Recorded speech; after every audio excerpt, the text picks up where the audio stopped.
Everyone, welcome to BPS अड्डा। BPS अड्डा पर आप सभी का स्वागत है।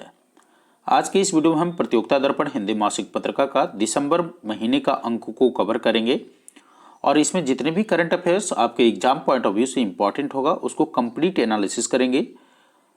यह जो मासिक पत्रिका है आपके आगामी प्रत्येक एग्जाम, चाहे आप बीपीएससी दे रहे हो, यूपीएससी दे रहे हो, एसएससी दे रहे हो, रेलवे दे रहे हो, बैंकिंग के स्टूडेंट हो या एनडीए या सीडीएस एस्पायरेंट हो, इन सभी के लिए यह मैगजीन इंपॉर्टेंट होता है। तो चलिए हम कंप्लीट एनालिसिस करते हैं और जितने भी आपके एग्जाम पॉइंट ऑफ व्यू से यानी कॉम्पिटिटिव पॉइंट ऑफ व्यू से इंपॉर्टेंट होगा उन सभी बिंदु को टच करेंगे। तो चलिए सेशन स्टार्ट करने से पहले थोड़ा एक चीज मैं आपको बता दूं कि खास करके उन स्टूडेंट को लिए जो 67th बीपीएससी के लिए अप्लाई किए हैं। 67th बीपीएससी के लिए मेरा एडवाइस यही है कि करंट अफेयर्स और साइंस के पोर्शन को आप मजबूत करके चलें, क्योंकि ये दो जो सेक्शन है वो ऐसा सेक्शन है जो आपको रिजल्ट दिलाएगा। तो चलिए हम स्टार्ट कर रहे हैं आज का सेशन और देखते हैं कि क्या है आपके लिए पहला इंपॉर्टेंट करंट अफेयर्स। चलिए, तो पहला जो न्यूज है हमारा क्या है और इससे क्या हमें पढ़ना चाहिए, इसमें क्या पढ़ना। देखिए, पूरा हम नहीं पढ़ेंगे, जो इंपॉर्टेंट फैक्ट है सिर्फ वो आपको मैं बता दूंगा और वही आपको एग्जाम में पूछे जाने की संभावना बनी रहेगी। पहला जो है, आपको भारत में कोरोना टीकाकरण में 100 करोड़ का आंकड़ा 278 दिन में प्राप्त किया। अब आप बोलेंगे कि सर ये आंकड़ा किस तरीके से एग्जाम में पूछा जा सकता है। तो आपसे जो पूछेगा कि भारत ने 100 करोड़ का आंकड़ा पार करने में कितना दिन लिया, तो एक तो 278 दिन इंपॉर्टेंट हो गया। दूसरा, यह जो इतिहास बना वह किस तारीख को बना। खास करके बीपीएससी इस तरह के प्रश्नों को फॉर्मुलेट करने में माहिर है, तो मैं आपसे आग्रह करूंगा कि इस तरह की थिंकिंग आप बनाइए कि किस तरीके से क्वेश्चन को फॉर्मुलेट कर सकता है वो।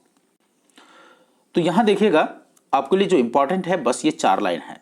खास करके आपके एग्जाम पॉइंट ऑफ व्यू से जो इंपॉर्टेंट है वो ये लाइन कि कोरोना टीकाकरण के मामले में 100 करोड़ का आंकड़ा पार करके भारत ने इतिहास अक्टूबर 2021 में रचा।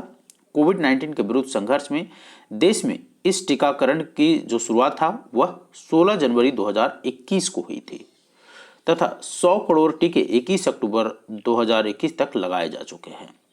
तो 16 जनवरी 2021 को भारत के प्रधानमंत्री नरेंद्र मोदी जी ने यह आह्वान किया था कि देश को मुफ्त टीकाकरण प्रोवाइड किया जाएगा कोविड का, अर्थात कोरोना का। उसके साथ ही 21 अक्टूबर 2021 तक जो डाटा है कोविड वैक्सीनेशन का वह 100 करोड़ हो गया है। सो ये दो चीजें आप अपनी एग्जाम पॉइंट ऑफ व्यू से याद रख लीजिए। चलिए, रेस्ट ऑल आपको पढ़ने की यहां जरूरत नहीं है। अब हम आगे बढ़ते हैं कि क्या है इसके अलावे अब आपको लिए इंपॉर्टेंट ये डाटा। एक बार थोड़ा सा अगर आपके पास समय है तो एक बार थोड़ा सा देख लीजिए। अरे विद रिस्पेक्ट टू अपने स्टेट्स देखिएगा, अगर आप बिहार के एग्जाम दे रहे हैं तो बिहार वाला डाटा देख लीजिए। रेस्ट ऑल कैंडिडेट अपने अपने स्टेट्स को फॉलो कर सकते हैं। अब इसके अलावा जो हमारे पास इंपॉर्टेंट करंट अफेयर्स है वो देखते हैं। यहां देखिएगा, कोरोना टीकाकरण में तेजी लाने के लिए हर घर घर दस्तक अभियान। तो एक प्रोग्राम चला है जिसका नाम है हर घर दस्तक अभियान, इसको याद रखिएगा। क्वेश्चन आपसे क्या पूछेगा कि हाल ही में चर्चा में रहे हर घर दस्तक अभियान का संबंध किससे है। अब उसमें ऑप्शन फॉर्मुलेट किया जाएगा। तो कोरोना टीकाकरण में तेजी लाने के लिए हर घर दस्तक अभियान का शुरुआत किया गया है। राइट, याद रहेगा आपको। बस जो इंपॉर्टेंट है बस वही पढ़िए। कोरोना टीकाकरण में तेजी लाने के लिए हर घर दस्तक अभियान की शुरुआत केंद्र सरकार के द्वारा किया गया है। कोरोना संक्रमण के विरुद्ध टीकों की खुराकों की संख्या 100 करोड़ पूरी करने की उपलब्धि हासिल करने के पश्चात पूर्ण टीकाकरण की दिशा में तेजी से लाने के लिए एक मेगा वैक्सीन अभियान केंद्र सरकार ने शुरू किया है, जिसके तहत खराब प्रदर्शन वाले जिलों में घर घर जाकर ऐसे लोगों को जिन्होंने टीका की पहली या दूसरी खुराक नहीं ली है टीका लगवाने को कहा जा रहा है। इस मेगा अभियान की शुभारंभ जो है खुद प्रधानमंत्री नरेंद्र मोदी ने अपनी विदेश यात्रा से वापस लौटने के पश्चात 3 नवंबर को किया था। तो हर घर दस्तक अभियान की जो शुरुआत है वह कब हुआ था? 3 नवंबर को हुआ था। तो बस इतनी याद रखिए, हर घर दस्तक अभियान की जो शुरुआत है प्रधानमंत्री नरेंद्र मोदी के द्वारा किया गया और इसका पर्पस यही है, उद्देश्य यही है, कोरोना टीकाकरण में तेजी लाना। राइट, चलिए अब जो इंपॉर्टेंट पॉइंट है आपके लिए वो क्या है, कृषि उड़ान 2.0। अब ये कृषि उड़ान 2.0 क्या है? कृषि एवं विमानन का सम्मिलन कर A2 यानी agriculture to aviation, A2A model जो होता है, A2A जो मॉडल है वह क्या है? एग्रीकल्चर टू एविएशन मॉडल है। तो कृषि और विमानन का सम्मिलन कर A2A मॉडल विकसित करेगी नई कृषि उड़ान 2.0 योजना। तो इसको पढ़ लीजिए, कृषि उड़ान 2.0 योजना कृषिगत उपजों व हवाई परिवहन के बेहतर एकीकरण व अनुकूलन के जरिए मूल्य प्राप्ति में सुधार लाने के उद्देश्य से कृषि उड़ान 2.0 योजना का शुभारंभ केंद्रीय नागरिक उड्डयन मंत्री श्री ज्योतिरादित्य सिंधिया ने 27 अक्टूबर 2021 को किया था। तो एक तो सबसे पहले आपको ये याद करना है कि कृषि उड़ान योजना 2.0 का जो शुभारंभ है वह 27 अक्टूबर 2021 को हुआ। किसके द्वारा किया गया? यह किया गया केंद्रीय नागरिक उड्डयन मंत्री, ठीक है। और वर्तमान में केंद्रीय नागरिक उड्डयन मंत्री कौन है? ज्योतिरादित्य सिंधिया हैं। तो इनका नाम भी आपको याद रखना चाहिए। इस योजना में हवाई परिवहन द्वारा कृषि उत्पादों के परिवहन को सुविधाजनक बनाने का प्रयास किए जाएंगे। साथ ही योजना का शुभारंभ करते हुए नागरिक उड्डयन मंत्री श्री सिंधिया ने कहा कि कृषि उड़ान 2.0 योजना कृषि के विकास के लिए नए रास्ते खोलेगी। राइट, तो इससे क्या होगा कि दोनों के कोलैबोरेशन से, यानी कृषि और विमानन को कोलैबोरेट किया गया है। और आपको जो याद रखना है वो ये कि कृषि उड़ान 2.0 योजना का जो शुभारंभ है वो कब किया गया? तो 27 अक्टूबर 2021 को किया गया। याद रहेगा। A2A मॉडल क्या है ये भी याद रखिएगा। आपसे इंटरव्यू में भी पूछा जा सकता है कि एग्रीकल्चर टू एविएशन मॉडल क्या है। तो इस तरह के प्रश्न आपके इंटरव्यू में इनकाउंटर हो सकते हैं। एविएशन मिनिस्टर का जो नाम है वह श्री ज्योतिरादित्य सिंधिया है। चलिए अगला जो न्यूज है वो है अगले वर्ष से IPL में 10 टीमें, यानी अभी तक जो टीमें थी उसमें बढ़ोतरी किया गया। जैसा कि आपको मालूम है, अगर आप IPL फॉलोअर हैं यानी क्रिकेट लवर हैं तो आपको मालूम होगा कि IPL में टोटल कितने टीमें खेल रही थी? 8 टीमें खेल रही थी। और जो अगला IPL होगा, है ना, अगला IPL यानी 15वां सत्र हो जो होगा उसमें 10 टीमें खेलेंगी। तो 2 टीमें कौन है? जो नया बढ़ा है वह है लखनऊ और अहमदाबाद, ठीक है। जैसा कि आपको मालूम है कि अभी जो IPL संपन्न हुआ था उसका विजेता कौन है? CSK था, राइट, यानी चेन्नई सुपर किंग्स था। सो अगले वर्ष से IPL में 10 टीमें खेलेंगी और जो 2 नया टीमों की घोषणा हुआ है वह है लखनऊ का टीम और एक अहमदाबाद का टीम होगा। चलिए इतना ही बस फोकस करना है, ज़्यादा फोकस नहीं करना है इस चीज़ों पर। अगला जो है वो है नेताजी सुभाष चंद्र बोस के नेतृत्व वाली आजाद हिंद सरकार के गठन की 78वीं वर्षगांठ। आपको मालूम है कि आजाद हिंद सरकार का जो गठन है वह किसके द्वारा किया गया है? यह प्रश्न पूछा जाता है माय डियर फ्रेंड्स।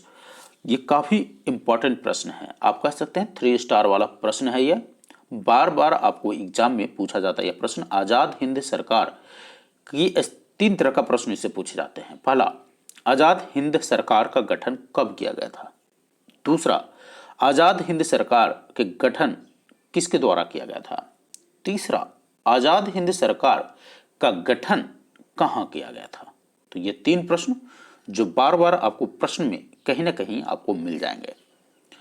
तो नेताजी सुभाष चंद्र बोस के नेतृत्व में आजाद हिंद सरकार का गठन किया गया था और इसकी 78वीं वर्षगांठ मनाया गया। तो आइए देख लेते हैं क्या है इससे इंपॉर्टेंट जुड़े हुए पहलू। देखिए आपको यहां दिख जाएगा 21 अक्टूबर 1943 को सिंगापुर में किया गया था इसका गठन। तो जैसा कि हमने बताया, पहला 3 क्वेश्चंस आपसे पूछे जाते हैं कि किसके द्वारा किया गया था? आजाद हिंद सरकार का जो गठन है वह सुभाष चंद्र बोस जी के द्वारा किया गया था। कब किया गया था?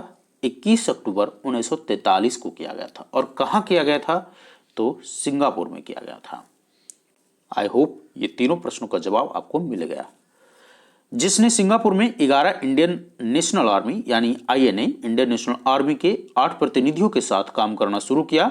नेताजी ने इस सरकार में राष्ट्रपति, नेताजी जो थे वो इस सरकार में राष्ट्रपति भी थे, प्रधानमंत्री भी थे और वह सेना प्रमुख की भूमिका में भी थे।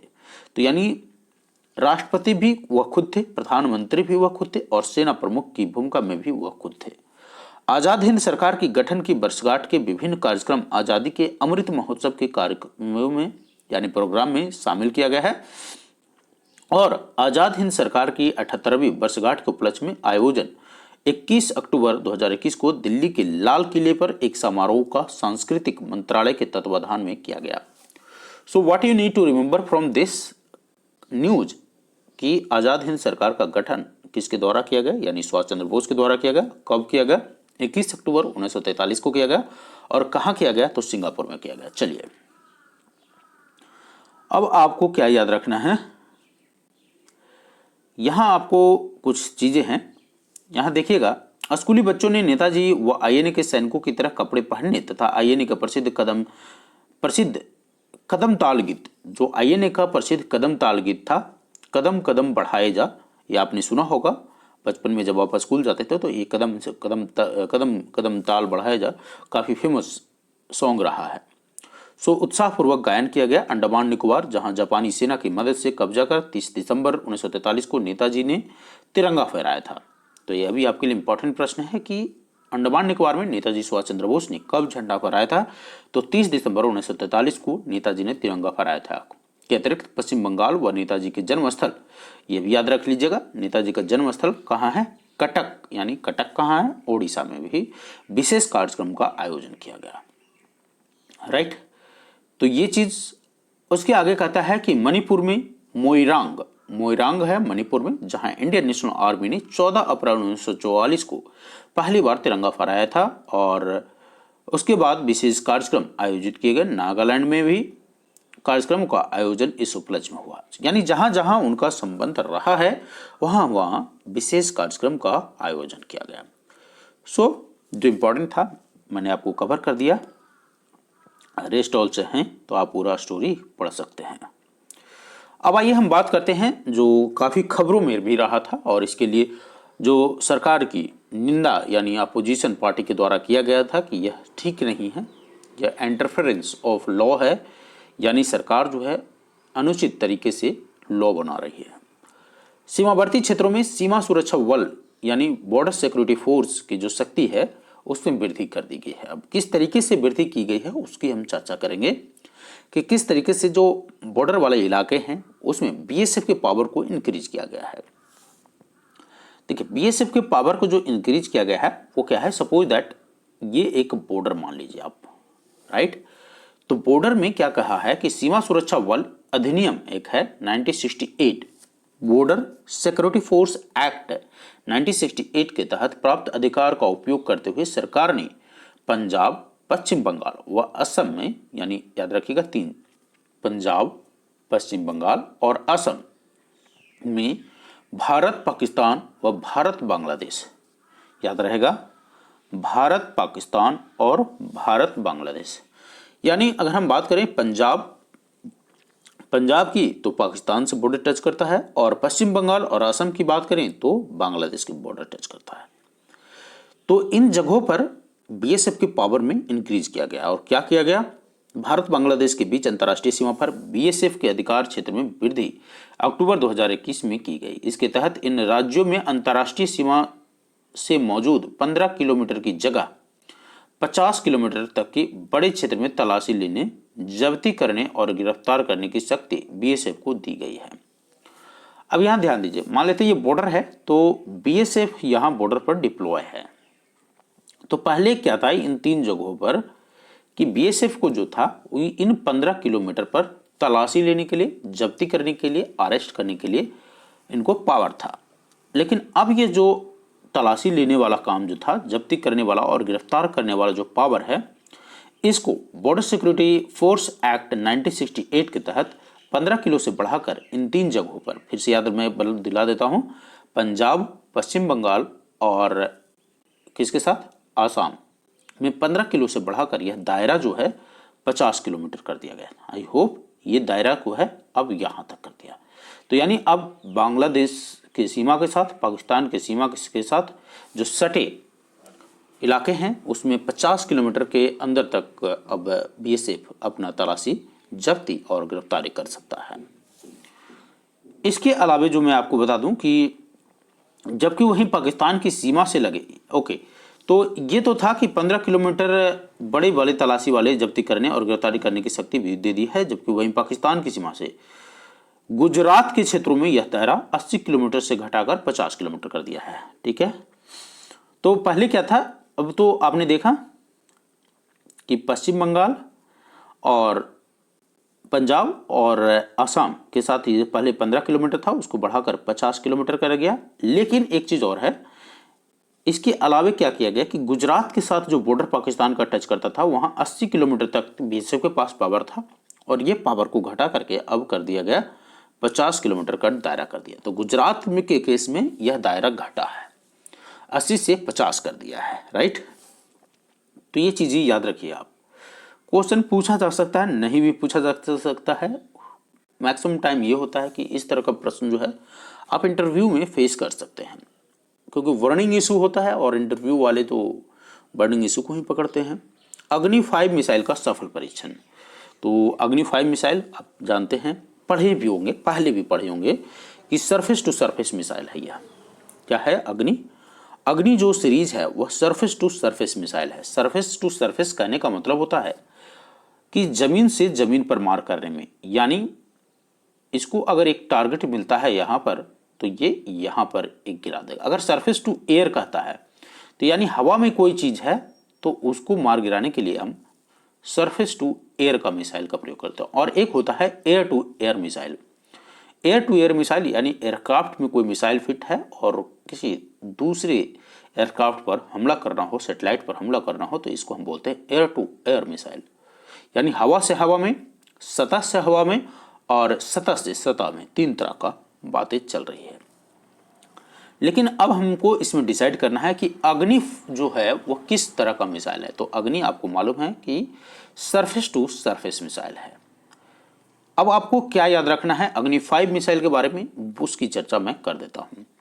ऐसी बात नहीं है कि अग्नि 5 मिसाइल की जो परीक्षण है वह अक्टूबर 2021 में ही किया गया था। यह एक रीशेड्यूल वाला जो था, फाइनल मतलब परीक्षण जो है वह अग्नि 5 का किया गया, और इसको किया गया है एपीजे अब्दुल कलाम द्वीप से। अब आप बोलेंगे कि सर ये एपीजे अब्दुल कलाम द्वीप कहाँ पर है, तो जिनको नहीं मालूम है उनको मैं बता दूं कि यह एपीजे अब्दुल कलाम द्वीप व्हीलर आइसलैंड को भी बोला जाता था, और व्हीलर आइसलैंड जो है वह उड़ीसा में है। ठीक है, तो व्हीलर आइलैंड जो उड़ीसा में है और एपीजे अब्दुल कलाम उसी को बोलते हैं। तो आपने देखा कि यहां देश की जो शक्ति है उसको मजबूती प्रदान करने के लिए अग्नि 5 मिसाइल का फिर से एक बार सफल परीक्षण किया गया और अब इसको हैंडओवर कर दिया जाएगा सेना को। तो चलिए कुछ कुछ मोटी चीजें जो आपको इस पॉइंट से जानना चाहिए वो ये है। सबसे पहले हम बात कर लेते हैं कि अग्नि 5 मिसाइल की कैटेगरी का। तो अग्नि 5 मिसाइल एक आईसीबीएम मिसाइल है, आईसीबीएम मिसाइल है। अब आप कहेंगे कि आईसीबीएम क्या होता है, तो इंटरकॉन्टिनेंटल बैलिस्टिक मिसाइल होता है, यानी एक कंटिनेंट से दूसरे कंटिनेंट में भी यह मार कर सकता है। दूसरी चीज, इसकी रेंज कितना है, तो जैसा कि आपको मालूम है कि 5 लगा हुआ है, यानी उसमें 1000 से मल्टीप्लाई कर दीजिए यानी 5000, तो इसकी रेंज जो हो गया वह 5000 है। इसके अलावा क्या यह न्यूक्लियर कैपेबल है, तो yes it is capable to carry the load of nuclear load. Right, तो न्यूक्लियर लोड भी यह कैरी कर सकता है। इसमें इंजन की अगर हम बताएं तो 3 स्टेज में इंजन है इसका। राइट, तो यह 3 स्टेज में काम करता है। और आपको क्या याद रखना चाहिए, जैसा कि आपको मालूम है कि भारत ने हमेशा यह पॉलिसी अपनाई है। कौन सी policy? No first use policy. तो अग्नि 5 मिसाइल से आपको बस इतना ही याद रखना है कि एपीजे अब्दुल कलाम कहाँ है? उड़ीसा में, जहां से अग्नि 5 मिसाइल का फाइनल परीक्षण 27 अक्टूबर 2021 को किया गया। अग्नि 5 मिसाइल एक इंटरकॉन्टिनेंटल बैलिस्टिक मिसाइल है। इसकी रेंज 5000 किलोमीटर है, यह सरफेस टू सरफेस यानी सतह से सतह पर मार करने वाली मिसाइल है। यह न्यूक्लियर कैपेबल मिसाइल है। इतनी बातें अगर आप जानते हैं तो प्रश्न आपसे एग्जाम में नहीं छूटेगा। चलिए अब हम बात करते हैं स्वदेश विकसित लंबी दूरी के बम जो है लॉन्ग रेंज बम का विकास जो है डीआरडीओ व भारतीय सेना के द्वारा संयुक्त परीक्षण करके किया गया। तो लॉन्ग रेंज बम जो है वही एकीकृत जो रेंज है, इंटीग्रेटेड जो रेंज है उड़ीसा में, वहीं से इसका परीक्षण किया गया है। Anyway this is not going to be asked. तो आपको क्या जानना चाहिए कि डीआरडीओ के अध्यक्ष कौन है? डीआरडीओ के अध्यक्ष हैं सतीश रेड्डी। कौन है? सतीश रेड्डी। अगर आपसे प्रश्न पूछता भी है कि हाल ही में इस तरह का प्रश्न बना सकता है, अगर बनाता है तो, वैसे तो बनाएगा नहीं, अगर बनाता है तो हाल ही में लॉन्ग रेंज बॉम्ब का परीक्षण इनमें से किसके द्वारा किया गया है? डीआरडीओ व एयरफोर्स, डीआरडीओ व आर्मी, डीआरडीओ व नेवी। तो जैसा कि आपको मालूम है कि हाल ही में लॉन्ग रेंज बॉम्ब का जो सफल परीक्षण जो है वह किसके द्वारा किया गया है? डीआरडीओ और एयरफोर्स के द्वारा किया गया है। चलिए तो आप जो है मुझे कमेंट सेक्शन में लिख के बताएंगे कि भारतीय वायुसेना के प्रमुख वर्तमान में कौन है। अगला हम प्रश्न देखते हैं भारतीय नौसेना से। तो इसका भी प्रमुख आप कमेंट सेक्शन में मुझे लिख के बताएंगे। भारतीय 3 चीज करिएगा, एयरफोर्स, आर्मी और नेवी का, तीनों का जो अध्यक्ष हैं यानी प्रमुख हैं उनका नाम आप मुझे लिख के कमेंट सेक्शन में बताएंगे। देखिए आप जब इसको सर्च करेंगे, गूगल से सर्च करेंगे, तब आपको थोड़ा सा और कुछ जानने को मिलेगा, इसलिए मैं आपको यह टास्क दे रहा हूँ। चलिए, भारतीय नौसेना ने रूस में निर्माणाधीन स्टेल्थ फ्रिगेट तुसिल की औपचारिक लॉन्चिंग की है। तो बस आपको यहाँ जो जानना है वो यह जानना है कि भारतीय नौसेना के लिए जो स्टेल्थ फ्रिगेट तुसिल है उसका जो लॉन्चिंग हुआ है वह भारत किससे, यानी यह इसका जो निर्माण है वह कहाँ हुआ था? तो रूस में हुआ था। That's it. इतनी सी बातें आपको याद रखनी है। अगला जो न्यूज़ है यह थोड़ा सा इम्पॉर्टेंट है। वह क्या है? स्वदेश निर्मित विध्वंसक युद्धपोत विशाखापत्तनम भारतीय नौसेना में शामिल। सो विध्वंसक युद्धपोत यानी डिस्ट्रॉयर वारशिप। वारशिप क्या होता है? जहां से आपको क्या कर सकते हैं हम?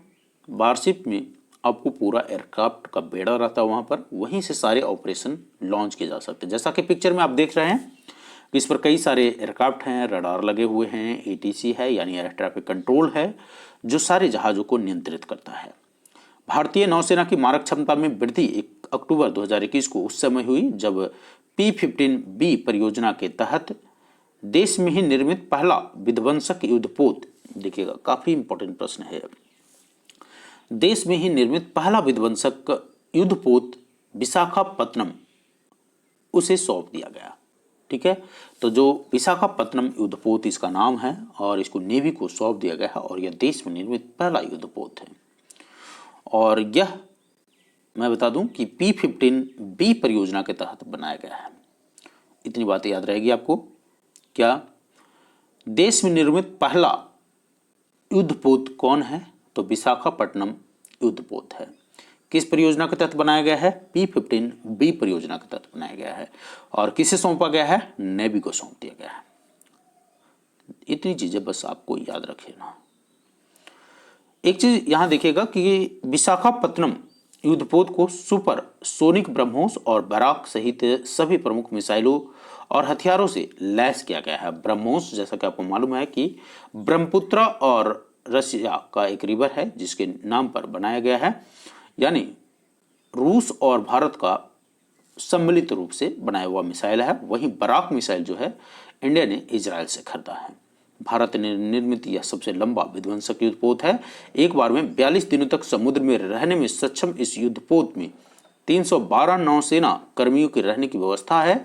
नौसेना डिजाइन निदेशालय द्वारा डिजाइन किए गए इस युद्धपोत का निर्माण मुंबई स्थित Mazagon dock ship builders limited ने किया है। इसके नौसेना में शामिल होने से हिंद महासागर क्षेत्र में भारतीय नौसेना की सामरिक क्षमता में वृद्धि होगी।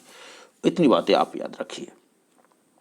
तो आई होप ये आपको याद रहेगा कि भारत में निर्मित पहला युद्धपोत जो है विध्वंसक यानी डिस्ट्रॉयर युद्धपोत जो है वह कौन है?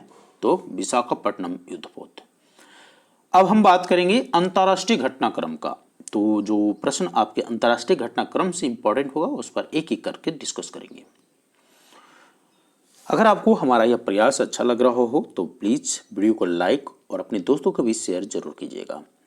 अंतर्राष्ट्रीय घटनाक्रम के तहत हमारा जो पहला न्यूज है वह है आसियान का 38वां व 39वां शिखर सम्मेलन ब्रुनई की मेजबानी में संपन्न हो गया।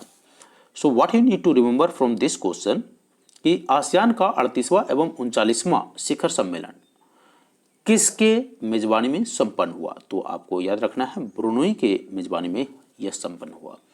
38वां और 39वां दोनों एक साथ किया गया क्योंकि कोविड के कारण 38वां का आयोजन नहीं किया गया था, यानी आसियान के 38वां जो सम्मेलन होना था उसका आयोजन नहीं किया गया था, इसलिए 38वां और 39वां दोनों साथ में किया गया। भारत आसियान का भी हम चर्चा करेंगे, लेकिन पहले हम आसियान का चर्चा करते हैं। तो अभी तो आपको जो याद रखना है कि दक्षिण पूर्व एशिया, राइट, आसियान का अगर हम फुल फॉर्म बात करें तो association of south east Asian nation होता है। क्या होता है? Association of south east Asian nation, यहां देख सकते हैं आप। तो आसियान का जो 38वां और 39वां शिखर सम्मेलन हुआ वो ब्रुनई की मेजबानी में किया गया, इतना याद रखना है। उसके अलावा आसियान में कितने देश हैं? तो दक्षिण पूर्व एशिया के 10 देशों Indonesia, Malaysia, Singapore, Thailand, Philippines, Vietnam, Brunei, Cambodia, Myanmar और लाओस ये शामिल हैं आसियान में। का 39वां शिखर सम्मेलन ब्रुनई की मेजबानी में वीडियो कॉन्फ्रेंसिंग के जरिए 26 से 28 अक्टूबर 2021 को आयोजित किया गया। समूह का 48वां सम्मेलन भी इसमें ही शामिल था। कोविड-19 महामारी के चलते इस समूह का 36वां व 37वां शिखर सम्मेलन का वियतनाम की मेजबानी में किया गया था। तो 36वां और 37वां का जो मेजबानी था वियतनाम के द्वारा किया गया, वहीं 38वां और 39वां का आयोजन जो है वह ब्रुनई के द्वारा किया गया। और आसियान में टोटल 10 कंट्री हैं जिसमें भारत नहीं है। Indonesia, Malaysia, Singapore, Thailand, Philippines, Vietnam, Brunei, Cambodia, Myanmar और लाओस आदि इसमें देश शामिल हैं। That's it. चलिए यहाँ देखिएगा, आसियान के 39वें शिखर सम्मेलन को संबोधित करते हुए ब्रुनई के सुल्तान हसनल बोल्किया। तो ब्रुनई के सुल्तान कौन है? Hassanal Bolkiah. तो ये रहा आपको इंपॉर्टेंट चीज जो आपको याद रखना है यहाँ से। अब हम बातें करेंगे भारत और आसियान का 18वां शिखर सम्मेलन का। उससे पहले एक चीज और मैं बता दूं कि आसियान से और क्या इंपॉर्टेंट है। तो एक तो सबसे पहले जो आपको याद रखना है कि 39वां आसियान समिट कहाँ हुआ, तो ब्रुनई की मेजबानी में किया गया। और ब्रुनई के सुल्तान कौन थे? तो सुल्तान हसनल बोल्किया थे। और 36वां 37वां पूछता है तो वियतनाम है। और आसियान में का फुल फॉर्म क्या होता है? Association of south east Asian nation होता है। आसियान के मेंबर कितने हैं? 10 कंट्री हैं और उन 10 में से भारत नहीं है। 10 कंट्री का नाम आपको याद रखना है। वीडियो को पॉज कीजिएगा, उसको याद कर लीजिएगा, उसके बाद ही आगे बढ़िएगा। अब आगे हम चर्चा कर लेते हैं कि आसियान का अगले वर्ष यानी 2022 में 2 शिखर सम्मेलन कहां पर आयोजित किया जाएगा, तो वो होगा कंबोडिया की मेजबानी में किया जाएगा। किसकी मेजबानी में किया जाएगा? कंबोडिया की मेजबानी में किया जाएगा। तो आपने देखा 36वां और 37वां जो था वह वियतनाम की मेजबानी में, 38वां और 39वां था ब्रुनई की मेजबानी में, और 22वां जो होगा उसमें 2 शिखर सम्मेलन का आयोजन किया जाएगा और वो होगा देश, आयोजनकर्ता देश जो होगा वो कंबोडिया होगा। आइए अब हम चर्चा कर लेते हैं भारत आसियान का 18वां शिखर सम्मेलन का। तो भारत दक्षिण पूर्व एशियाई देशों के समूह आसियान का सदस्य नहीं है और उसका वार्ता साझेदार यानी डायलॉग पार्टनर देश है। तो आसियान का भारत जो है वह डायलॉग पार्टनर देश है। आसियान के 10 वार्ता साझेदार देशों में भारत के अतिरिक्त ऑस्ट्रेलिया, कनाडा, चीन, दक्षिण कोरिया, न्यूजीलैंड, रूस, अमेरिका, यूरोपीय संघ शामिल हैं। तो यानी डायलॉग पार्टनर में आसियान के साथ भारत भी शामिल है। और भारत आसियान के 18वें शिखर सम्मेलन को संबोधित करते हुए प्रधानमंत्री नरेंद्र मोदी, तो आप देख सकते हैं कि आसियान की जब मीटिंग चल रहा था तो उसी समय भारत और आसियान का भी मीटिंग संपन्न हुआ। भारत आसियान शिखर बैठक का आयोजन 28 अक्टूबर को किया गया था। आई होप इतनी बातें आपको याद रहेगी। उसके बाद हम में जो याद रखना है वो क्या याद रखना है, यहाँ थोड़ा सा इस लाइन को पढ़ लीजिए। भारत व आसियान के मौजूद मुक्त यानी फ्री ट्रेड अग्रीमेंट जो है मुक्त व्यापार समझौता में लघु व्यापार के समझौते में परिवर्तन को लेकर कार्य जहां अभी लंबित है, निवेश पर आसियान भारत समझौते के सभी संबंधित देशों द्वारा पुष्टि पर हर्ष सम्मेलन में व्यक्त किया गया। वस्तुतः भारत के रेसिप यानी रीजनल कॉम्प्रहेंसिव इकोनॉमिक पार्टनरशिप से बाहर रहने, जैसा कि आपको मालूम है कि भारत जो है रेसिप का सिग्नेटरी कंट्री नहीं है। भारत ने मना कर दिया है कि I will not join the RCEP यानी रीजनल कॉम्प्रहेंसिव इकोनॉमिक पार्टनरशिप। तो भारत ने इसे निकलने का ही फैसला बनाया था। ओके, तो इतनी चीज़ें आप बस यहाँ याद रखिए, ज़्यादा याद मत रखिए। अब हम बात कर लें, क्या बात करना है। यहाँ देखिएगा बोल्ड में कुछ लिखा हुआ है, उसको भी देख लीजिए। आगामी वर्ष 2022 में भारत आसियान के संबंधों के 30 वर्ष पूरे होंगे। यह वर्ष भारत की स्वतंत्रता के 75वें वर्ष भी पूरे होंगे। इस वर्ष को आसियान भारत मित्रता वर्ष के रूप में मनाया जाएगा। तो इम्पोर्टेंट चीज़ है, बोला गया है कि 2022 को किस वर्ष के रूप में मनाया जाएगा, तो भारत आसियान मित्रता वर्ष के रूप में भी मनाया जाएगा। 16। चलिए, तो अगला जो न्यूज है वो है 16वां पूर्वी एशिया शिखर सम्मेलन यानी east Asia summit, right, east Asia summit. तो जैसा कि आपको मालूम है कि ईस्ट एशिया समिट EAS यानी ईस्ट एशिया समिट का आयोजन भी 2005 से होता रहा है और 16वां पूर्वी एशिया शिखर सम्मेलन भी किया गया। जब आसियान का 38वां और 39वां शिखर सम्मेलन हो रहा था तो ब्रुनेई की अध्यक्षता में ही इसका भी सम्मेलन हो गया। तो इसको भी आपको याद रखना है। चलिए, अब आगे हम बात कर लेते हैं आसियान के सदस्य और अन्य 8 सदस्य पूर्वी एशियाई सम्मेलन के जो भागीदार राष्ट्र हैं वह कौन कौन हैं, यहाँ देख लीजिए आप।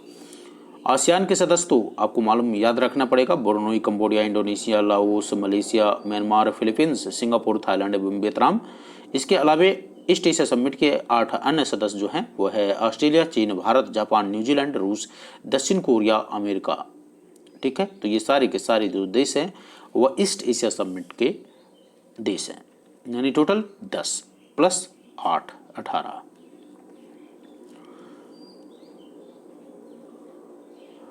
अब हम बात करते हैं कुछ अनइम्पॉर्टेंट न्यूज़ों को। चीन का नया भूमि सीमा कानून भारत के लिए चिंता का विषय है। तो चीन ने नेशनल पीपुल कांग्रेस यानी NPC की अस्थायी समिति ने सीमावर्ती इलाकों के संरक्षण व उपयोग संबंधी एक नए कानून की मंजूरी 23 अक्टूबर 2021 को दी है, जिसका असर भारत के साथ चीन के सीमा विवाद पर पड़ सकता है तथा जिससे भारत व चीन के बीच सीमा पर तनाव में वृद्धि हो सकती है। भूमि सीमा कानून नाम से पारित किए गए इस कानून में यह कहा गया है कि सीमाओं के मामले में चीन संबंधित देशों के साथ संपन्न सीमा संधियों व समझौतों का चीन अनुपालन करता है। सीमावर्ती क्षेत्र में जिलों के पुनर्गठन के लिए प्रावधान भी इसमें किए गए हैं। साथ ही कहा गया है कि जस्ट होल्ड ऑन, क्षेत्रीय अखंडता और भूमि के सीमाओं की रक्षा के लिए राज्य उपाय करेगा तथा क्षेत्रीय अखंडता व भूमि की सीमाओं को कमजोर करने वाले किसी भी कदम का मुकाबला करेगा। तो आप देख रहे हैं कि किस तरीके से कानून चाइना जो है कानून बना रहा है बॉर्डर के सिक्योरिटी के लेकर, which is really worrisome issue for the country. तो चलिए, इतना आपको this is important for your mains point of view, not from PT point of view. So we are talking as a PT point of view, not from men's point of view. When we require to discuss the men's point of view, we will discuss that, but this is not the right time to discuss about the men's topic. Otherwise, sometimes what happens, some candidate will write down that, sir, please discuss PT point of view, right? I see always such types of comment in my comment sections that whenever I start talking from the men's point of view, students irritates and always sends the message to please discuss only from PT point of view. So I am focusing as per the student requirement. चलिए, Denmark की प्रधानमंत्री met Frederiksen की भारत यात्रा। तो याद रखना है आपको कि डेनमार्क के प्रधानमंत्री कौन है, मेट फ्रेडरिक्सन। तो मेट फ्रेडरिक्सन जो है वो डेनमार्क के प्रधानमंत्री, और ये भारत यात्रा पर कब आए, ये भारत यात्रा पर इनका डेट याद रख लीजिएगा वही इम्पॉर्टेंट है, otherwise nothing is important from this news. Okay, 9 से 11 अक्टूबर 2021 को आए थे। ठीक है, फ्रेडरिक्सन जो है डेनमार्क से कब आए थे? 9 से 11 अक्टूबर के बीच में आए थे। बस इतनी बातें आपको याद रखनी है कि भारत में डेनमार्क की प्रधानमंत्री मेट फ्रेडरिक्सन की विजिट 9 से 11 अक्टूबर के बीच में हुई थी। चलिए, आपको याद रहा होगा। अब हम बात करते हैं, जो अगला न्यूज है हमारा, G20 का 16वां शिखर सम्मेलन रोम में संपन्न। क्वाइट इंपॉर्टेंट प्रश्न, I am telling you guys, this is quite important प्रश्न, 3 स्टार प्रश्न है यह, and you are going to see this question in your 67th BPSC. All those guys who is going to appear in 67th BPSC on 23rd January, I hope your preparation would be going on as per the schedule. Please do not deviate right now. This is the right time to prepare for your 67th BPSC. You have sufficient time to prepare. If you feel any type of difficulties, you can write down in comment sections. I will definitely going to help you. So G20 का 16वां शिखर सम्मेलन जो है वह रोम में संपन्न हुआ। तो विश्व का विकसित एवं प्रमुख उभरती हुई अर्थव्यवस्थाओं, ध्यान दीजिएगा, यहाँ पर फोकस कीजिए। G20 का 16वां शिखर सम्मेलन जो है वह कहाँ हुआ? रोम में हुआ। याद रहा? ओके। विश्व की विकसित व प्रमुख उभरती हुई अर्थव्यवस्थाओं के मंच है यह। कौन? G20 का इसका 16वां शिखर सम्मेलन इटली के रोम में 30 से 31 अक्टूबर को हुआ। ओके, 2019 में 14वां जो शिखर सम्मेलन था वह जापान में हुआ था। 15वां शिखर सम्मेलन सऊदी अरब में हुआ था। ओके, होना था बट ये हुआ नहीं था, राइट। तो 15वां शिखर सम्मेलन को होना था बट नहीं हुआ। 14वां शिखर सम्मेलन जापान में और 16वां शिखर सम्मेलन रोम में संपन्न हुआ। तो आप याद रखिएगा, G20 का 16वां शिखर सम्मेलन रोम में संपन्न हुआ। इसके अलावे and India is a member of G20, this is important.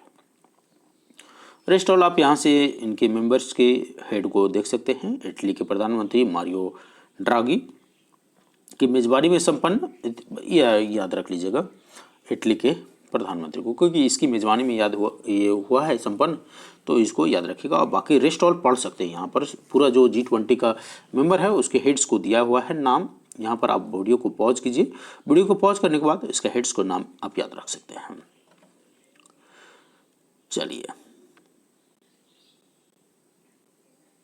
एक जो हेड इंपॉर्टेंट है वो है फूमियो किशिदा, जो जापान के प्रधानमंत्री हैं। रेस्ट ऑल आप जानते ही होंगे। शी जिनपिंग आपको याद होगा, चीन के राष्ट्रपति हैं। व्लादिमीर पुतिन रशिया के राष्ट्रपति हैं। जो बाइडेन अमेरिका के राष्ट्रपति हैं। इमैनुअल मैक्रोन फ्रांस के राष्ट्रपति हैं। ये सब आपको आता होगा। इटली के प्रधानमंत्री का नाम याद रखना है आपको, ड्रागी, मारियो ड्रागी। ठीक है, मारियो ड्रागी आपको याद रखना है।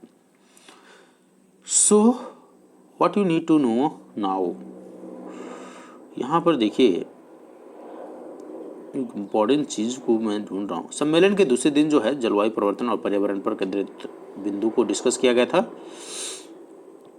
और इसमें अब आपको क्या याद रखना है, यहाँ देखिए, कोविड महामारी, जलवायु परिवर्तन तथा पर्यावरण संरक्षण, कर संबंधी मुद्दे तथा जिसमें न्यूनतम कॉर्पोरेशन टैक्स को 15% रखना तथा वैश्विक आर्थिक विकास एवं स्थिरता तथा अनुकूलन, समन व हरित प्रौद्योगिकी के लिए प्रतिवर्ष $100 अरब की सहायता आदि मुद्दे पर सम्मेलन पर चर्चा हुआ था। तो यह जो था प्रमुख विषय, उसके बारे में भी थोड़ा सा आपको जानकारी होनी चाहिए। अब जो आपको याद रखना है कि G20 का जो अगला यानी 17वां शिखर सम्मेलन जो 2022 में होना है वह कहाँ होगा? इंडोनेशिया में होना है। उसके पश्चात 2023 में 18वां शिखर सम्मेलन भारत में होगा। तो यह काफ़ी इम्पोर्टेंट है, यहाँ वाला चीज़ें।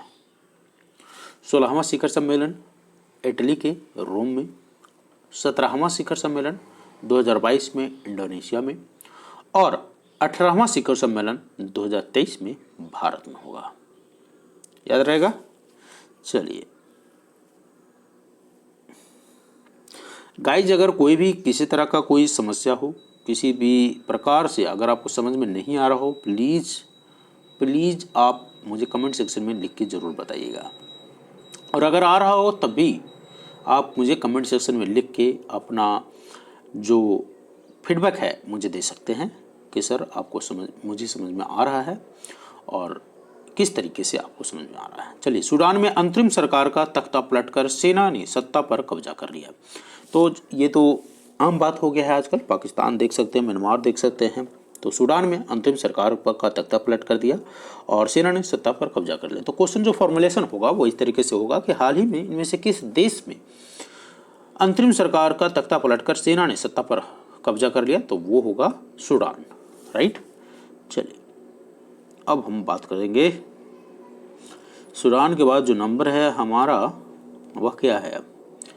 ओके, तो 3 चरणों की वार्ता के जरिए सीमा विवाद सुलझाने को चीन व भूटान के बीच समझौता। Not important from your exam point of view, this not that much important from your PT point of view. चीन के निर्माणाधीन अंतरिक्ष स्टेशन पर 6 माह के प्रवास हेतु 3 चीनी अंतरिक्ष यात्री पहुंचे। तो जैसा कि आपको मालूम है कि अंतरिक्ष में चीन ने अपने स्वयं के बना रहा है अंतरिक्ष स्टेशन और उसका नाम दिया है तियांगगोंग, ठीक है। अंतरिक्ष स्टेशन है जिसका नाम है तियांगगोंग और यह अंतरिक्ष स्टेशन चाइना के द्वारा बना रहा है और उस पर 90 दिनों तक 3 अंतरिक्ष यात्रियों को 17 सितंबर 2021 को धरती पर वापस 1 माह बाद ही 3 अन्य चीनी यात्री इस अंतरिक्ष स्टेशन पर 6 माह के लंबे प्रवास के लिए भेजे गए। So what you need to remember from this point of view, कि आपको जो यहाँ से याद रखना है वो यह कि इंटरनेशनल स्टेशन जो बना रहा है स्पेस में चाइना, उसका नाम क्या है, तियांगगोंग। चलिए, अगला प्रश्न देख लेते हैं हम। अगला प्रश्न क्या कर रहा है, बृहस्पति के ट्रोजन एस्टेरॉइड्स के अध्ययन हेतु नासा के लूसी स्पेसक्राफ्ट का 12 वर्षीय मिशन। सो लूसी एयरक्राफ्ट का संबंध, पहले तो स्पेस एयरक्राफ्ट का संबंध किस देश से है, तो लूसी एयरक्राफ्ट का जो संबंध है वह अमेरिका है और इसका संबंध स्पेसिफिकली नासा से है। और यह क्या करेगा, बृहस्पति के ट्रोजन एस्टेरॉइड का अध्ययन करेगा। सो नासा का फुल फॉर्म होता है national aeronautics and space administration और इसने बृहस्पति ग्रह के ट्रोजन क्षुद्र ग्रह ट्रोजन एस्टेरॉइड्स के अध्ययन के लिए लूसी नामक अंतरिक्ष यान को 12 वर्ष के मिशन पर अक्टूबर 2021 को भेजा है। इतनी बातें आपको इस पॉइंट से याद रखनी है। चलिए, तो अगला जो न्यूज़ है इंपॉर्टेंट न्यूज़ है और इस तरह का प्रश्न पूछा जा सकता है, वो ये कि उज्बेकिस्तान में जो है राष्ट्रपति मिर्जियोयेव 5 वर्ष के लगातार दूसरे कार्यकाल हेतु निर्वाचित हो गए हैं। इसमें जो खास बात यह है कि भारत के मुख्य चुनाव आयुक्त जो सुशील चंद्रा हैं वो अंतर्राष्ट्रीय पर्यवेक्षक रहे थे। तो यह इम्पॉर्टेंट है, ठीक है। कि अब अगर आपसे पूछता है कि भारत के मुख्य चुनाव आयुक्त कौन है, तो सुशील चंद्रा हैं, एक तो ये आपको बताना है। और उज्बेकिस्तान में राष्ट्रपति कौन बना, तो मिर्जियोयेव फिर से बना है। इनका पूरा नाम है सदाकत मिर्जियोयेव, ठीक है। क्या है, सदाकत मिर्जियोयेव इनका पूरा नाम है। और यहाँ देखिएगा, उज्बेकिस्तान में राष्ट्रपति पद के इस चुनाव में भारत के मुख्य चुनाव आयुक्त श्री सुशील चंद्रा अंतर्राष्ट्रीय पर्यवेक्षक के रूप में आमंत्रित थे। उज्बेकिस्तान के केंद्रीय चुनाव आयोग के निमंत्रण पर इस पर्यवेक्षण के लिए 3 सदस्यीय प्रतिनिधि मंडल का नेतृत्व भी सुशील चंद्रा ने किया है। सो ये जो लाइन है हाईलाइटेड वाला, इसको आपको पढ़ना चाहिए। अंतरिक्ष में पहली बार फीचर फिल्म की शूटिंग। अंतरिक्ष में पहली बार फीचर फिल्म का एक दृश्य की शूटिंग अंतर्राष्ट्रीय अंतरिक्ष स्टेशन यानी ISS पर अक्टूबर 2021 में रूस के द्वारा किया गया था। तो बस आप यह याद रखिएगा, जिस फिल्म का नाम है चैलेंज, ठीक है। अंतरिक्ष में पहला जो शूटिंग किया गया फिल्म का किस देश के द्वारा, रूस के द्वारा। आगे चलते हैं, ये तो आपने देख लिया। संयुक्त राष्ट्र मानवाधिकार परिषद हेतु भारत का पुनर्निर्वाचन। So United Nation Human Rights Commission, human rights council, not commission, UNHRC, United Nation Human Right Council के लिए भारत 3 वर्ष के लिए नए कार्यकाल हेतु चुन लिया गया है। तो यह भी आपको याद रखना है कि भारत का जो चुनाव है वह 3 वर्षों के लिए किया गया है United Nation Human Right council में। अब अगर हम आर्थिक वाणिज्य परिदृश्य की बात करें तो यहाँ देखिएगा, हेडिंग पढ़िए। हेडिंग क्या कर रहा है, 2021-22 की चौथी मौद्रिक नीति में भी रेपो दर वो बैंक दर सहित सभी प्रमुख बैंकिंग दरों अपरिवर्तित रहे।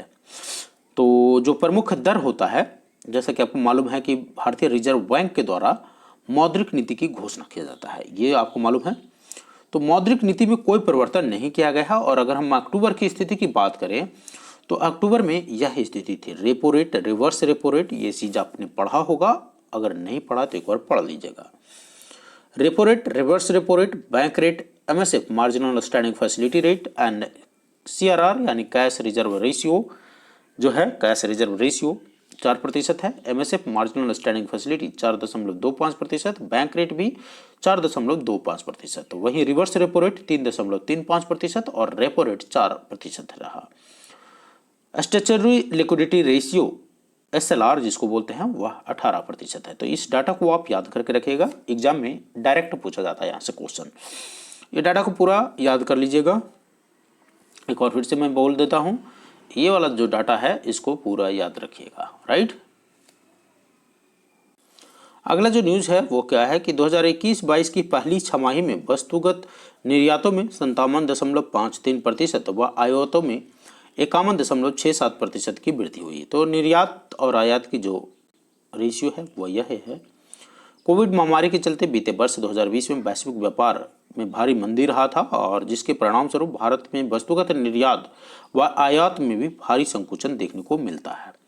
तो यह डाटा है भारत के विदेशी व्यापार आंकड़े को एक दृष्टि में आप यहाँ से देख सकते हैं कि एक्सपोर्ट कितना रहा, इंपोर्ट कितना रहा, ट्रेड बैलेंस क्या था, निर्यात है ना, आयात, व्यापार बैलेंस, ये सारी चीज़ों को आप यहाँ पर देख सकते हैं। Although this is not important from your PT point of view, यहाँ से क्वेश्चन रेयरली आपको बनाया जाएगा until unless that question belongs to UPSC. 2021-2022 के पहले 4 महीने में देश के विदेशी प्रत्यक्ष निवेश में 62% की वृद्धि हुई, यानी एफडीआई में वृद्धि हुई है। बस इतनी बातें आप याद रखिएगा, फॉरेन डायरेक्ट इन्वेस्टमेंट में वृद्धि हुई है। अब जो इम्पॉर्टेंट है वो यह प्रश्न है आपके लिए, प्रधानमंत्री गति शक्ति नेशनल प्लान। अब ये क्या है? प्रधानमंत्री गति शक्ति नेशनल प्लान है क्या? देश में आधिकारिक संरचना परियोजनाओं के कार्यान्वयन में आने वाली कठिनाइयों एवं रुकावटों को हटाने के लिए संबंधित मंत्रालयों में समन्वय बनाने के लिए प्रधानमंत्री गति शक्ति नाम से नेशनल मास्टर प्लान का शुभारंभ प्रधानमंत्री मोदी के द्वारा 13 अक्टूबर 2021 को किया गया था। तो प्रधानमंत्री गति शक्ति नेशनल प्लान की जो शुरुआत है 13 अक्टूबर 2021 को किया गया। इसका मेन काम रहेगा जो भी कठिनाइयां और रुकावट विभिन्न परियोजनाओं में आ रहा है उससे संबंधित मंत्रालय से जानना और उसको दूर करना, राइट। बस इतनी बातें आपको याद रखना है, बाकी रेस्ट ऑल वीडियो को पॉज करके आप पढ़ सकते हैं।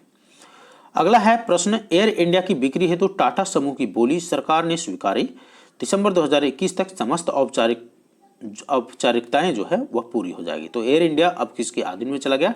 टाटा एंड सन्स के अधीन में चला गया। तो बस इतनी चीज़ें आप याद रखिए। एक क्वेश्चन जो आपसे बीपीएससी में मैं एक्सपेक्ट कर रहा हूँ इकोनॉमिक सेक्शन के अंतर्गत, वो है Deepam, department of investment and public asset management. इसका फुल फॉर्म आपसे पूछ सकता है, क्योंकि मैं कई बार देखा हूँ कि कभी नीति आयोग का प्रश्न जो है वो फुल फॉर्म पूछ देता है, तो इस तरह का भी प्रश्न आपसे पूछे जाने की संभावना बनी रहेगी। Department of investment and public asset management, ठीक है, यही है जो सभी चीज़ों को डिसइन्वेस्टमेंट वाले पहलू पर विचार करता है। सो एयर इंडिया का अब किस में किया जाएगा? एयर इंडिया जो है इसका बिक्री जो है बोली जो है वह टाटा समूह ने लगाई थी और सरकार ने उसे स्वीकार भी कर लिया है। अब आइए हम बात करते हैं, पावर फाइनेंस कॉर्पोरेशन को महारत्न कंपनी का दर्जा मिल गया। सो इकोनॉमिक्स से यह क्वेश्चन को कभी नहीं भूलने वाला क्वेश्चन बन गया है अब, ठीक है। यह क्वेश्चन आप देख सकते हैं एग्जाम में। देखिए, विद्युत क्षेत्र के लिए देश की आधारिक संरचना की सबसे बड़ी वित्त कंपनी पावर फाइनेंस कॉर्पोरेशन को महारत्न कंपनी का दर्जा सरकार ने अक्टूबर 2021 में प्रदान कर दिया। अब इसमें क्या है कि किसी भी कंपनी के साथ संयुक्त उपक्रम स्थापित करने के मामले में 5,000 करोड़ तक के निवेश के फैसले तथा यह स्वयं अपने ही स्तर पर कर सकेगी। नवरत्न कंपनियों के लिए यह जो सीमा होता है वह 1,000 होता है, वहीं महारत्न के लिए यह होता है 5,000 करोड़ रुपये, राइट। महारत्न का दर्जा प्राप्त होने से क्या फायदा होता है? यह अपेक्षाकृत अधिक वित्तीय और परिचालन स्वायत्तता इसे मिल जाएगी और यह अब जो है 5,000 करोड़ रुपए तक के निवेश के फैसले स्वयं अपने स्तर पर कर सकेगी। वही नवरत्न कंपनियों को यह जो फैसला है वह 1,000 करोड़ रुपए की स्थिति में ले सकता है। ऊर्जा मंत्रालय तो किसको मिला? महारत्न कंपनी, पावर फाइनेंस कॉर्पोरेशन को, राइट, किसको? पावर फाइनेंस कॉर्पोरेशन को। अब आपको जो याद रखना है कि टोटल अब महारत्न कंपनियां कितना हो गया है, तो टोटल अब महारत्न कंपनियों की संख्या जो है वह 11 हो गई है। कितना हो गई है? टोटल महारत्न कंपनियों की संख्या 11 हो गई है। वही नवरत्न कंपनियों की अगर हम बात करें तो एक घट गया, तो अब 13 रह गया। टोटल महारत्न कंपनियों की संख्या 11 और नवरत्न कंपनियों की संख्या पहले 14 था, जो कि अब 13 रह गया है। यहां पर यह लिस्ट दिया हुआ है कि देश में महारत्न कंपनियों का लिस्ट है, इसको याद रख लीजिएगा। सेल महारत्न कंपनी है, आईओसी महारत्न कंपनी है, सीआईएल यानी कोल इंडिया लिमिटेड महारत्न कंपनी है, गेल महारत्न कंपनी है, power grid corporation of India Maharatna company है, एचपीसीएल महारत्न कंपनी है, पावर फाइनेंस कॉर्पोरेशन जिससे अभी हाल ही में दिया गया महारत्न कंपनी का दर्जा, ओएनजीसी महारत्न कंपनी है, एनटीपीसी महारत्न कंपनी है, वेल भी महारत्न कंपनी है, बीपीसीएल भी महारत्न कंपनी है। जो महारत्न कंपनी की जो दशाएं होती है, क्या कंडीशन होना चाहिए, फुलफिल जो कंपनी करेगा उसको महारत्न कंपनी का दर्जा दिया जाएगा।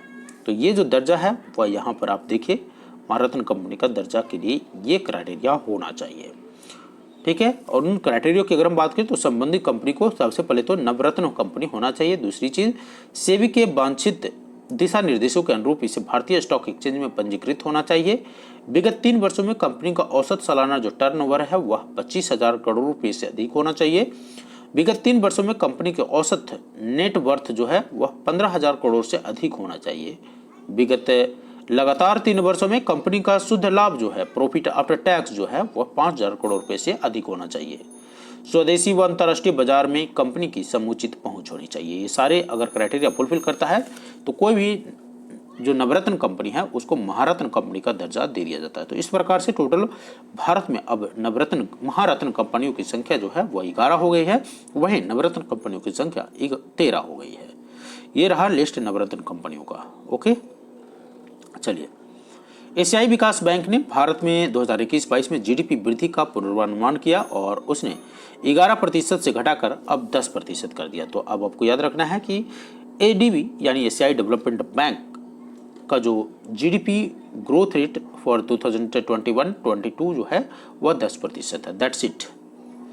एक चीज मैं आपको बता दूं कि एशियन डेवलपमेंट आउटलुक रिपोर्ट जो है वो किसके द्वारा जारी किया जाता है, तो एशियन डेवलपमेंट आउटलुक रिपोर्ट जो है वह एडीबी के द्वारा जारी किया जाता है। किसके द्वारा? एडीबी के द्वारा जारी किया जाता है। यह भी प्रश्न आपसे पूछा जा सकता है, एशियन डेवलपमेंट आउटलुक रिपोर्ट किसके द्वारा जारी किया जाता है, तो ADB.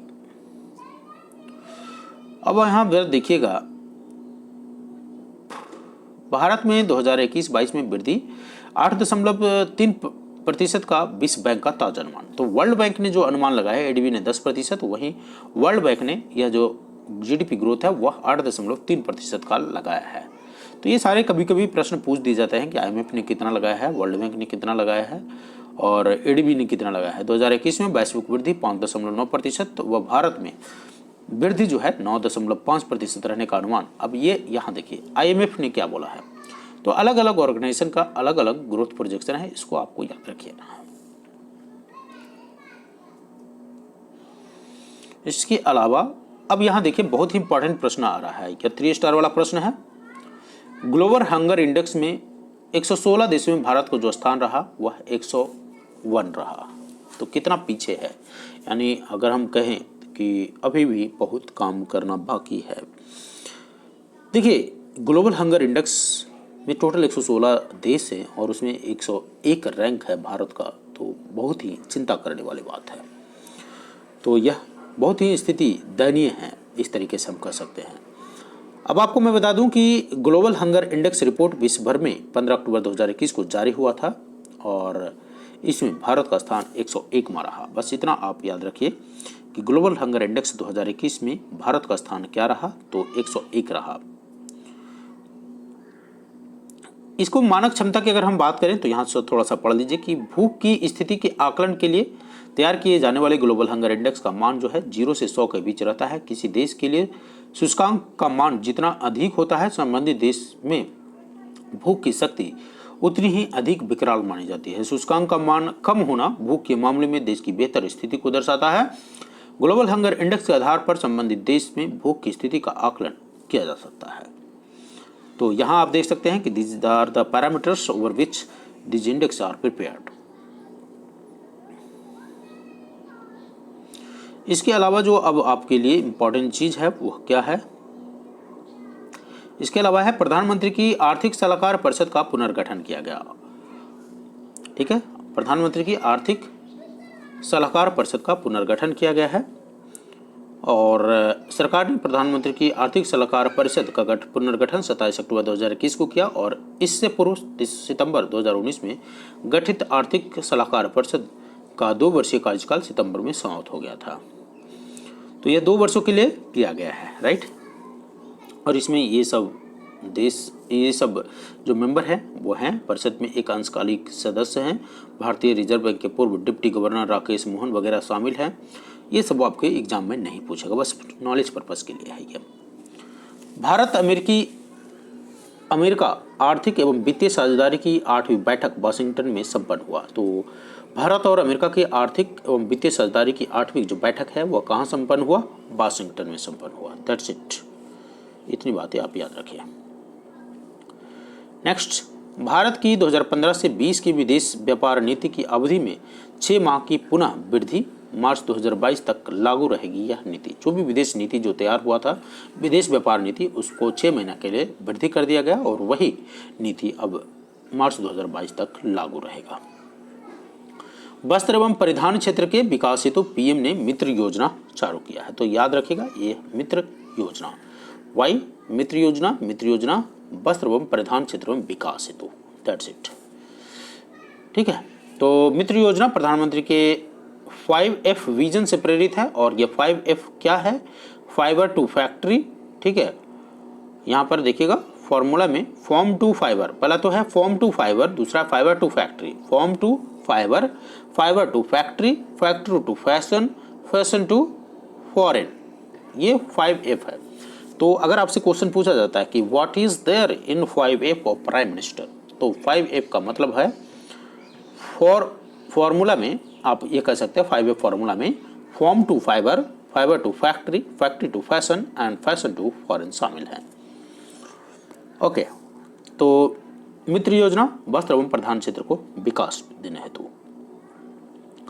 Now comes to the नवीनतम सामान्य ज्ञान। अब नवीनतम सामान्य ज्ञान में कुछ जो इंपॉर्टेंट चीजें हैं बस उसको देखेंगे जल्दी से।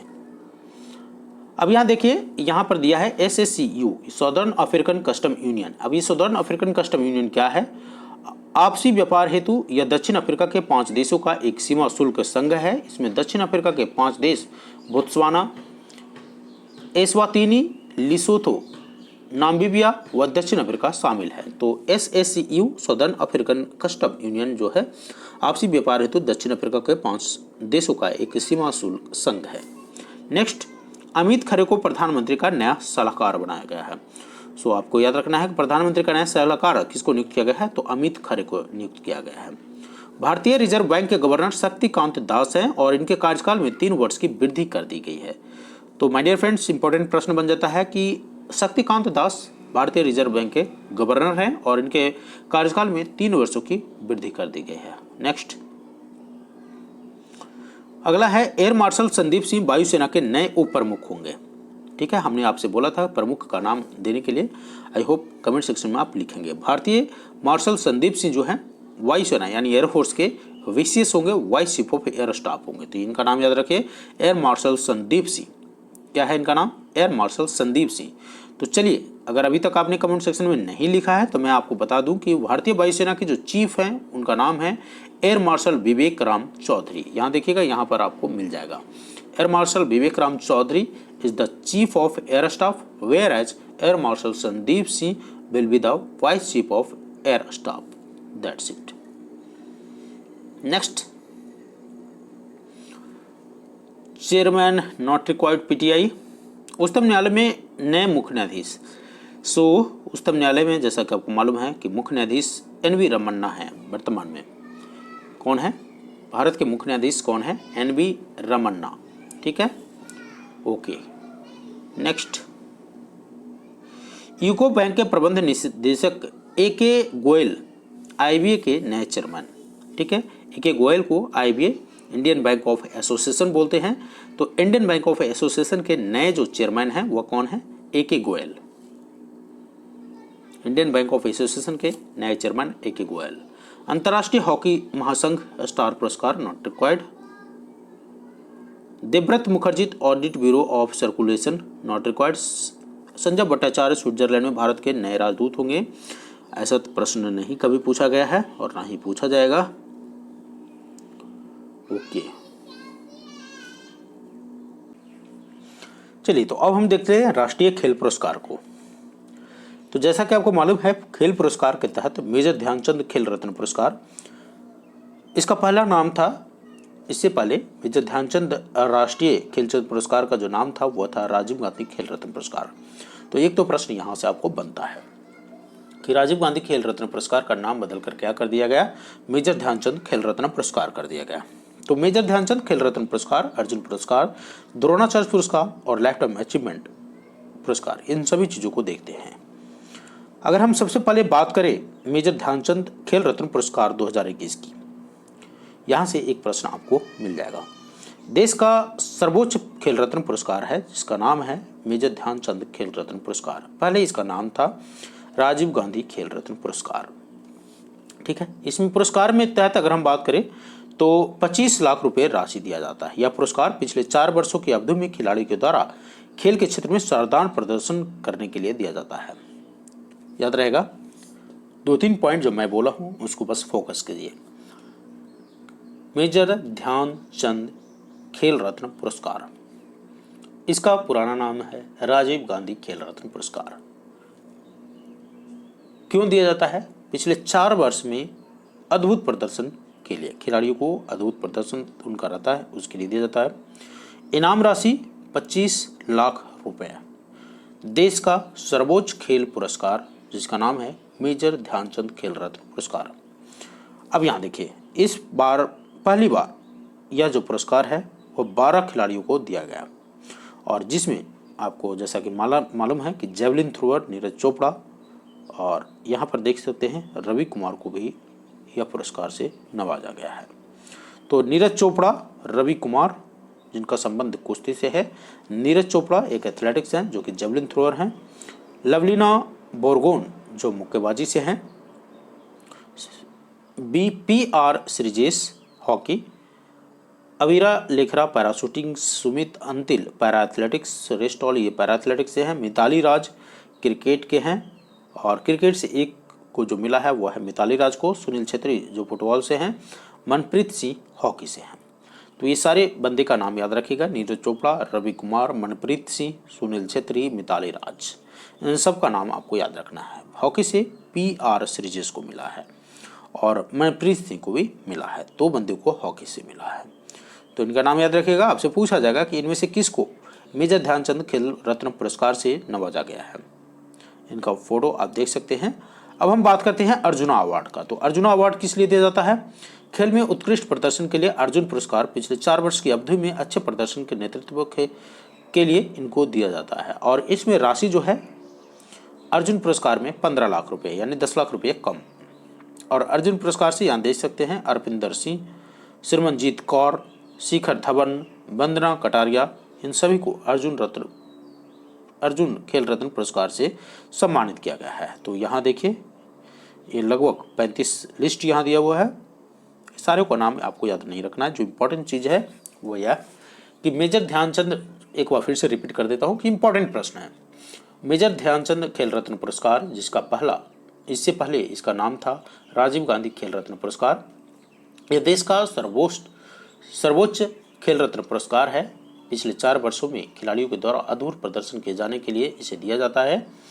इसमें इनाम की जो राशि है वो 25 लाख रुपये है। वहीं अर्जुन पुरस्कार की अगर हम बात करें तो इसको भी खेल में अद्भुत प्रदर्शन जो कि पिछले 4 साल के रिकॉर्ड में देखा जाता है उसको दिया जाता है और इसमें पुरस्कार की जो राशि है वह 15 लाख रुपये है। अगर हम द्रोणाचार्य पुरस्कार की बात करें तो द्रोणाचार्य पुरस्कार जो है यह खिलाड़ियों के कोच को दिया जाता है और इसमें जो पुरस्कार की राशि है वह 10 लाख रुपये दिया जाता है। ठीक है, कितना दिया जाता है? 10 लाख रुपये दिया जाता है। अब हम बात करते हैं, तो आपसे यहाँ द्रोणाचार्य पुरस्कार से, जैसा कि आपको मालूम है, पूछा जाता है कि द्रोणाचार्य पुरस्कार का संबंध किससे है, खिलाड़ी से, कोच से, इस तरह का प्रश्न आपसे पूछा जाएगा। अब हम बात करेंगे लाइफ टाइम अचीवमेंट के लिए ध्यानचंद पुरस्कार। तो लाइफ टाइम अचीवमेंट के लिए यहाँ ध्यानचंद पुरस्कार यहाँ देख सकते हैं, लिस्ट दिया हुआ है। वैसे उतना इम्पोर्टेंट नहीं है, डेट में उतना कुछ नहीं, कुछ रहेगा तो मैं आपको बता दूंगा। आइए एक बार देख लेते हैं ईयर, डेज और वीक के बारे में, थोड़ा सा चर्चा कर लेते हैं जो जो इम्पोर्टेंट है। बाकी एक बार पूरा गो थ्रू हो लीजिए। देखिए 2 अक्टूबर को गांधी जयंती दिवस, ठीक है, और लाल बहादुर शास्त्री जयंती भी 2 अक्टूबर को ही होता है, राइट। और वन प्राणी सप्ताह 2 से 8 अक्टूबर को। राष्ट्रीय स्वैच्छिक रक्तदान वॉलंटरली ब्लड डोनेशन जो है वो आप 1 अक्टूबर को यह जयंती मनाया जाता है। 2 अक्टूबर 2021 को राष्ट्रपति महात्मा गांधी की 152वीं जयंती थी। संयुक्त राष्ट्र महासभा में 15 जून 2007 को पारित प्रस्ताव के तहत महात्मा गांधी के जन्म दिवस को अंतर्राष्ट्रीय अहिंसा दिवस के रूप में भी मनाया जाता है।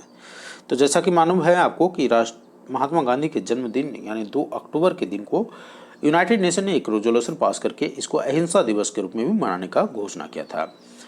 विश्व पशु दिवस यानी वर्ल्ड एनिमल डे 4 अक्टूबर और प्रवास दिवस यानी वर्ल्ड हैबिटाट डे जो है वह भी 4 अक्टूबर को मनाया जाता है। विश्व शिक्षक दिवस वर्ल्ड टीचर डे जो है 5 अक्टूबर को मनाया जाता है और नेशनल टीचर डे जो है 5 सितंबर को मनाया जाता है।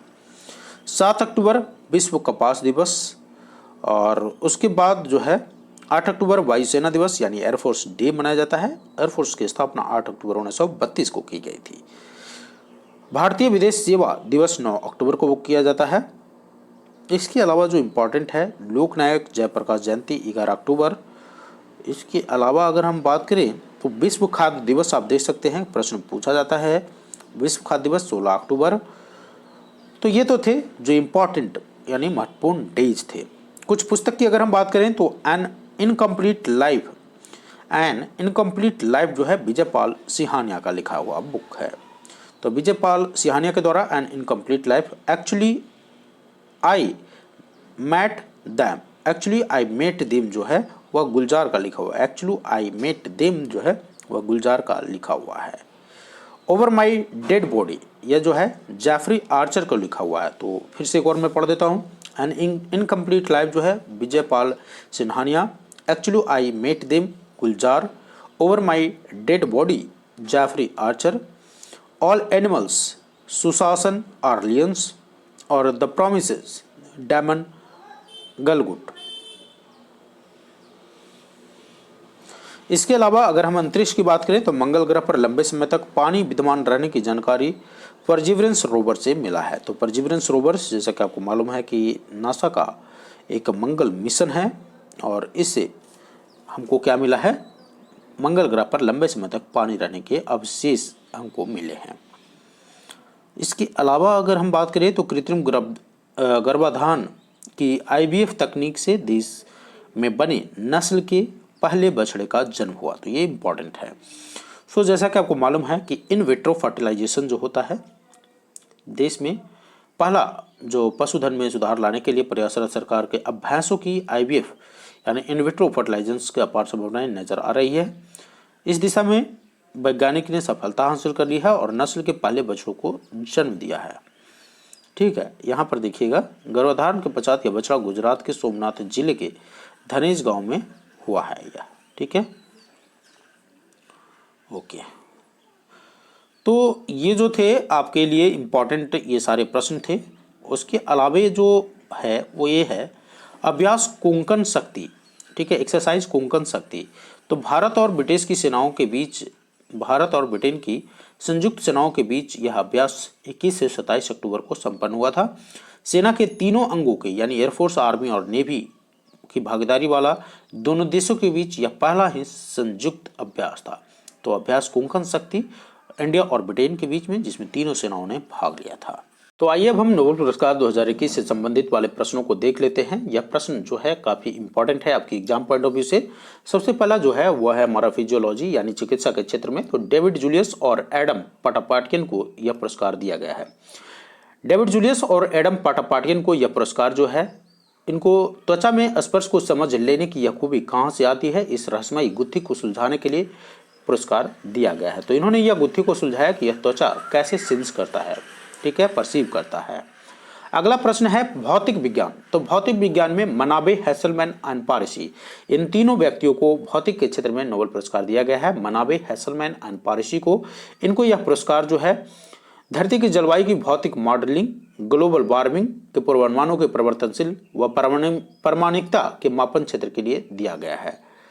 ये याद रखना है आपको, मनाबे, हैसलमैन एंड पारिसी को भौतिक क्षेत्र में दिया गया है। कंट्रीब्यूशन भी याद रखिएगा कि किस लिए दिया गया है। अगर रसायन विज्ञान की बात करें तो बेंजामिन लिस्ट और डेविड मैकमिलन को यह पुरस्कार दिया गया है। तो रसायन के क्षेत्र में बेंजामिन लिस्ट और डेविड मैकमिलन को यह पुरस्कार दिया गया है। वहीं अगर हम साहित्य की बात करें तो साहित्य में अब्दुल रज्जाक गुरनाह को दिया गया है। तो याद रखिएगा साहित्य के क्षेत्र में किसको दिया गया है, अब्दुल रज्जाक गुरनाह को दिया गया है।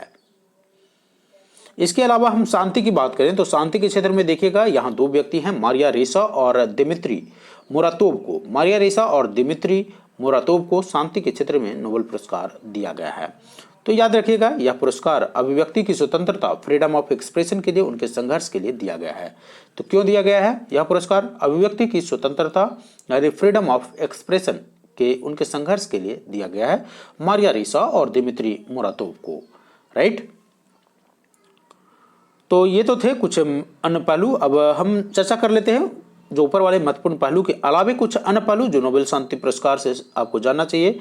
इसकी शुरुआत 1901 से हुई थी और इसी के साथ साथ कुछ अन्य जो ऊपर लिस्ट है वो भी दिया हुआ है, वीडियो को पॉज करके आप वहां से देख सकते हैं। तो एक जो अब इम्पोर्टेंट जो बचा हुआ है वो है अर्थशास्त्र के क्षेत्र में। तो मैं आपको बता दूं कि अर्थशास्त्र के क्षेत्र में David card, Joshua D Angrist और इम्बेंस को दिया गया है। किसको दिया गया है, Guido W immense, David card, Joshua D Angrist और गुइडो डब्ल्यू इम्बेंस। इनका नाम थोड़ा डिफिकल्ट है, याद रखिएगा, दो चार बार बोलिएगा तो अपने आप याद आ जाएगा। डेविड कार्ड, ठीक है, Joshua D Angrist and Guido W immense, इनको अर्थशास्त्र के क्षेत्र में यह पुरस्कार दिया गया। क्यों दिया गया, for their methodological contribution to analysis of casual relationship.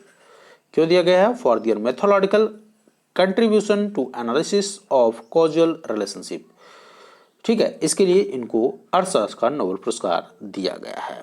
तो ये तो थे अब जितने भी आपके एग्जाम पॉइंट ऑफ व्यू से इंपॉर्टेंट प्रश्न थे प्रतियोगिता दर्पण में, उसको मैंने फिनिश कर दिया है। आई होप आगे अब कुछ प्रश्न है तो उसको एक बार मैं देख लेता हूं। अब यहां देखिएगा नोबेल पुरस्कार पाने वाले भारतीयों को एक बार देख लीजिए थोड़ा सा, अब तक कितने भारतीयों को नोबेल पुरस्कार मिल चुका है। तो रविंद्रनाथ टैगोर को सबसे पहले बार 1913 में साहित्य के लिए दिया गया था। सीवी रमन को 1930 में भौतिकी के क्षेत्र में मिला था। हरगोविंद खुराना को 1968 में चिकित्सा के क्षेत्र में दिया गया। हरगोविंद खुराना और एस चंद्रशेखर वेंकट रमन ये सब जो थे वह अमेरिका का नागरिकता था उनके पास। मदर टेरेसा शांति के क्षेत्र में, एस चंद्रशेखर को भौतिकी के क्षेत्र में, अमर्त्य सेन को अर्थशास्त्र के क्षेत्र में, नायपाल को साहित्य के क्षेत्र में। जहां जहां स्टार लगा हुआ है यानी इसका मतलब है कि उनको नागरिकता कहीं अन्य जगह यानी अमेरिका का नागरिकता था इनको पास। अभिजीत बनर्जी अर्थशास्त्र के क्षेत्र में, कैलाश सत्यार्थी को शांति के क्षेत्र में। तो ये तो लिस्ट थे जो भारतीय जिनको यह पुरस्कार से नवाजा गया था। बाकी अगर हम खेल कूद के न्यूज़ से हम बात करें तो उतना इम्पोर्टेंट यहाँ कुछ है नहीं। रेस्ट ऑल जो आपको मालूम है कि राहुल गांधी जो है भारत के पुरुष सीनियर क्रिकेट टीम के मुख्य कोच हो गए हैं। तो ये हमने पहले भी बताया था कि मुख्य कोच का जो चयन है रवि शास्त्री की जगह पर अब राहुल द्रविड़ को कर दिया गया है। तो ये तो थे इम्पोर्टेंट प्रश्न जो आपको पीडी से जानना चाहिए। तो आज के लिए बस इतना ही। आई होप आपको यह वीडियो अच्छा लगेगा और आप इसे कवर करिए। एक बार समझ में नहीं आता है तो 2 बार पढ़िए, इसको रिपीट कीजिए। एग्जाम नज़दीक है, 67 बीपीएससी का एग्ज़ाम जो है वह 23 जनवरी को प्लान है, वहीं बिहार दरोगा का जो एग्ज़ाम है वह 26 दिसंबर को प्लान है। So wish you all the best.